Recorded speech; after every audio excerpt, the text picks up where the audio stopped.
தந்தை, மகன், தூய ஆவியின் பெயராலே ஆமேன். மூவொரு கடவுளுடைய அருளும் ஆசையும் பாதுகாப்பும் வழி நடத்துதலும் உங்களோடு இருப்பதாக. கிறிஸ்து பிறப்பு காலம் திருக்காட்சிக்கு பெருவிழாவுக்கு பின்வரும் வியாழன். இறையேசுவில் என் அன்பு சகோதர சகோதரிகளே, அன்பு செய்யுங்கள், அன்பை பெற்று அன்பிலே நிலைத்திருங்கள். அன்புதான் நம்முடைய மனித வாழ்விற்கு உயிரோட்டம் கொடுக்கக்கூடியதாக இருக்கின்றது, உறவினை பலப்படுத்தக்கூடியதாக இருக்கின்றது, நம் வாழ்விற்கு அர்த்தம் கொடுக்கக்கூடியதாக இருக்கின்றது. இந்த அன்பு இருமுகம் கொண்டது. இறை அன்பு, பிறரன்பு என்று சொல்லி இந்த இறையன்பும் பிறரன்பும் இணைந்து செல்கின்ற பொழுது மட்டுமே நம்முடைய கிறிஸ்துவ வாழ்வும் நம்முடைய மனித வாழ்வும் ஒரு அர்த்தமுள்ளதாக மாற்றப்படுகின்றது. இப்பொழுது ஜான் மரி வியானிடம் கேட்கின்றார்கள், இந்த உலகத்திலே மிகவும் எளிதான காரியம் எது என்று சொல்லி. புனிதர் சொல்லுகின்றார், அன்பு செய்வது என்று சொல்லி. நம்முடைய சொல்லால், நம்முடைய இருப்பால், நம்முடைய உடனிருப்பினால், நம்முடைய செய்கையினால், நாம் சிறு சிறு அசைவுகளால் எல்லாவற்றையும் அன்பு செய்ய முடியும். ஏனெனில் அன்பினால் தான் இந்த உலகம் இன்றும் நிலைத்திருக்கிறது என்று சொல்லுவார். அன்பு செய்வது மிக எளிது என்றால் மிகவும் கடினமான காரியம் என்ன என்று சொல்லி கேட்கின்ற பொழுது மீண்டும் புனிதர் சொல்லுவார், அன்பு செய்வது. எனில் அன்பு சவால் மிகுந்தது. நம்மை நேசித்த இறைவனுக்கு நாம் கொடுத்தது சிலுவை சாவும், தலையிலே முள்முடியும், விழாவில் ஈட்டியால் குத்தப்பட்ட காயம். ஆக அன்பு சவால் மிகுந்தது, அன்பு போராடக்கூடியது, அன்பு தன்னை கரைக்கக்கூடிய வலிமையை கொடுக்கக்கூடிய, எனவே மிகவும் கடினமானது என்று சொல்லுவார். இந்த அன்பானது நாணயத்தை போன்றது. நாணயத்தினுடைய இரண்டு பக்கங்கள், ஒரு பக்கம் சிங்கமுகம், ஒரு பக்கம் நாணயத்தினுடைய மதிப்பும் கொடுக்கப்பட்டிருக்கும். இதை ஒன்றிலிருந்து ஒன்று பிரிக்கின்ற பொழுது அந்த நாணயம் மதிப்பில்லாததாக மாறிவிடுகின்றது, பயனற்றதாக போய்விடுகின்றது. அதை போலவே நம்முடைய மனித வாழ்விலும் இறை அன்பும் பிறரன்பும் நாணயத்தின் இரு பக்கங்கள் போன்றவை. ஒன்றிலிருந்து ஒன்றை பிரிக்கின்ற பொழுது அது பொருளற்றதாக, பயனற்றதாக போய்விடுகின்றது. நான் உலகத்தை மட்டும் அன்பு செய்வேன் என்று சொல்லிக்கொண்டு ஆண்டவரை புறக்கணிப்பதோ, அல்லது ஆண்டவரை மட்டும் எனக்கு போதும் என்று சொல்லி அவருக்கான எதை வேணாலும் செய்வேன் என்று சொல்லி ஆயிரக்கணக்கில் பொன்னையும் பொருளையும் கொடுப்பதாலோ, அல்லது 1000 மைல்கள் நடந்து அப்பால் சென்று ஆண்டவர் தரிசிப்பதாலோ நமக்கு பயன் கிடைக்காது.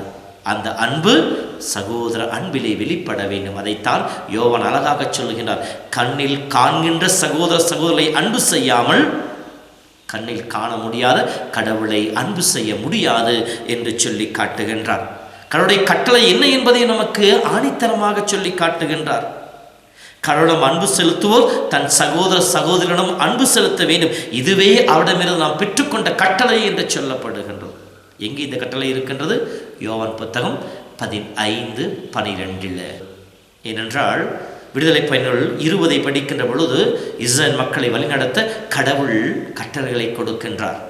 கட்டுப்படுத்த அல்ல, அவர்கள் மீது கொண்ட அன்பினால் இறை உறவிலும் பிறர் உறவிலும் தன் உறவிலும் அவர்கள் நிலைத்து வாழ வேண்டும் என்பதற்காக அந்த கட்டளைகளை கொடுத்தார்.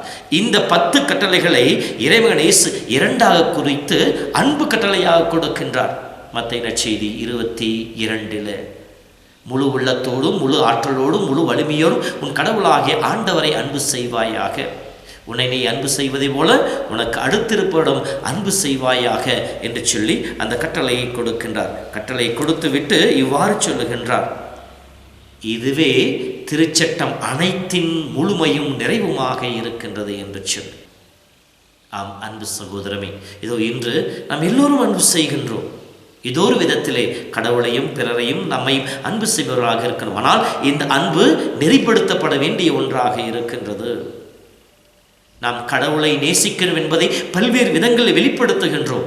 காணிக்கை கொடுப்பதன் வழியாக, உறுத்தல்களை செய்வதன் வழியாக அல்லது தியாகங்களை மேற்கொள்வதன் வழியாக தவக்காலத்திலோ மற்ற காலங்களிலோ மாலை அணிந்து நடைபயணமாகவோ அல்லது திருப்பயணமாகவோ நம்முடைய பயணங்களை மேற்கொண்டு நாம் கடவுளை நேசிப்பதை வெளிப்படுத்தி கொண்டிருக்கின்றோம். ஆலயத்திற்காக ஆண்டவனுக்காக என்றால் எதையும் கொடுக்க தயாராக இருக்கின்றோம். தெய்வ அன்பிலே குறைபாடு இல்லை. ஆனால் இந்த தெய்வ அன்பு நிறைவு பெற வேண்டுமெனில் இதிலே இருக்கின்றது. வெறும் ஆலயத்தில் ஆண்டவனை புகழ்வதோடு மட்டும் நின்றுவிடக்கூடாது. மாறாக ஆலயத்தில் நாம் பெறுகின்ற அருளை நம்மோடு இருக்கின்ற சகோதர சகோதரிகளோடு பகிர்ந்து வாழ்கின்ற பொழுதே இறை அன்பும் நாம் கடவுள் மீது கொண்டிருக்கின்ற அன்பும் நிறைவு பெறக்கூடியதாக மாறுகின்றது. எனவேதான் இயேசு மத்தேயு 25 தனித்தீர்வை சொல்வார் அல்லவா, சின்னஞ்சிறியவர்களுக்கு செய்த போதெல்லாம் எனக்கே செய்தீர்களே என்று சொல்லி நம் சகோதர சகோதரிகளுக்கு சிறு சிறு உதவிகளை செய்கின்ற பொழுது, அவருடைய காயங்களை கட்ட முற்படுகின்ற பொழுது, அவர்களுக்கு துணையாக இருக்கின்ற பொழுது, அவருடைய சோகத்திலே துன்பத்திலே ஆறுதலை கொடுக்கின்ற பொழுது, அவருடைய தேவைகளிலே நம்மால் முடிந்த உதவிகளை செய்து அவர்களை தேற்றுவதற்கு, அவர்களை மேலச் செய்வதற்கு நாம் உதவி செய்கின்ற பொழுது, அவருடைய உடல் உள்ள காயங்களை தேற்றுகின்ற பொழுது, அவர்கள் தனித்திருக்கின்ற பொழுது அவருடனிருந்து அவர்கள் தனிமையை போக்கி அவர்கள் வாழ்வதற்கு வழி செய்கின்ற பொழுது, இப்படி நம் சகோதர அன்பை வெளிப்படுத்தி காட்டுகின்ற பொழுது நாம் இயேசுவை அன்பு செய்வதை இந்த உலகிற்கு எடுத்து காட்டிக் கொண்டிருக்கின்றோம். அந்த அன்பும் நிறைவு பெறுகின்றது. ஆகவே அன்பு சொந்தங்களே, இதோ இந்த நாளை யோசித்து பார்ப்போம். ஆண்டவனை இடைவிடாமல் தேடி இறைப்புகழ் பாடுகிற நான் என் வீட்டிலே, என் அக்கம் பக்கத்திலே என்னோடு பணியாற்றுகின்ற மனிதர்களை முழு உள்ளத்தோடு நேசிக்கின்றேனா? அவர்களுக்காக என்னை இழக்க நான் தயாராக இருக்கின்றேனா? இந்த இறை உறவும் பிறர் உறவும் ஒன்று சேராத வரை நம்முடைய கிறிஸ்தவ வாழ்வு ஒரு போலியானதாகவே இருக்கும். நாம் ஆண்டவரை வழிபடுவது வீண் போகக்கூடாது. நாம் ஆண்டவரை தேடி வருவது வீண் போகக்கூடாது. அப்படி ஆண்டவரை தேடி வந்து ஆண்டவரிடம் பெற்றுக்கொள்கின்ற கொடைகள் வீண் போய்விடக்கூடாது. பவுலியார் சொல்வதை போல அனைத்து கொடைகளும் பொது நன்மைக்காகவே கொடுக்கப்பட்டிருக்கின்றன.